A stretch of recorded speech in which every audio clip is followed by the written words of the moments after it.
Nós vamos conversar agora com o médico intensivista Luiz Fernando Correia, que fala ao vivo por videochamada direto dos Estados Unidos. Boa noite, doutor Luiz Fernando. Obrigada por aceitar o nosso convite. Boa noite, Cláudia. Obrigado a vocês pelo convite e boa noite a quem está nos assistindo também. Doutor Luiz Fernando, aí nos Estados Unidos, o senhor já acompanha essa experiência da retirada da máscara em muitos estados. E como tem se comportado a pandemia depois dessa medida? Cláudia, aqui nos Estados Unidos, como no Brasil, eu costumo dizer que a gente tem uma pandemia para cada um. Porque essas situações, elas são muito localizadas.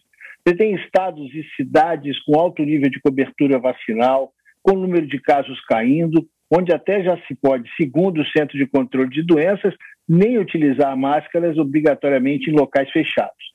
Mas a realidade é a seguinte: a máscara é a nossa última linha de defesa contra o coronavírus. Então, você deve manter as máscaras em locais fechados, no transporte público, e liberar as máscaras, as pessoas para não usarem máscaras ao ar livre, pode acontecer sim, de acordo com os números dos casos na sua cidade, com a cobertura vacinal da sua cidade. Mas vamos lembrar umas coisas. Quando a gente fala em espaços abertos e ao ar livre, ruas de comércio popular, por exemplo, você pode estar ao ar livre, mas geralmente você está com uma aglomeração em volta. Se você está num show, um evento ao ar livre, mas você tem milhares de pessoas ao redor, você não está protegido. Então, deve-se usar máscara, sim, nessas situações. Transporte público, aglomerações e mesmo ao ar livre quando tiver muita gente em volta, Cláudia. Agora, o mais importante é que essa mudança, essa evolução, vamos dizer assim, dos cuidados seja transparente. Porque a gente tem que saber se, na minha cidade eu tenho uma cobertura vacinal ótima. Eu fui olhar aqui antes do jornal, a cobertura vacinal do estado do Piauí, em média, é muito boa, né? Segundo o governo, 86,92%.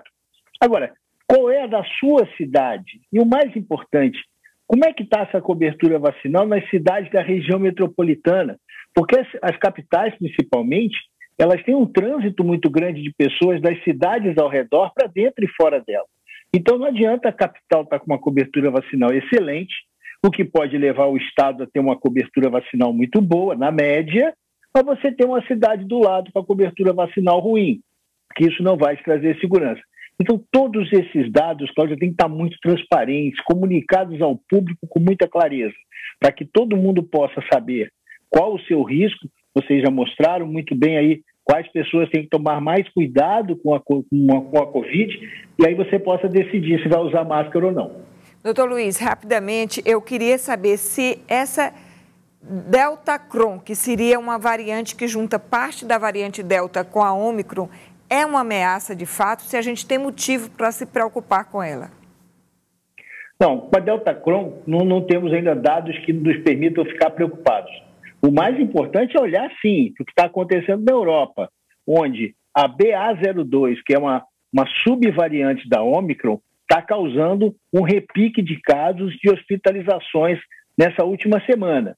E, por exemplo, na China, onde você já tem hoje milhões de pessoas, alguma coisa perto de 30, 40 milhões de pessoas, em cidades diferentes, em lockdown, por aumento de casos. É mais fácil, é mais importante a gente ainda se preocupar com a circulação da Ômicron original e dessa subvariante, a BA.02, do que com a Deltacron, tá?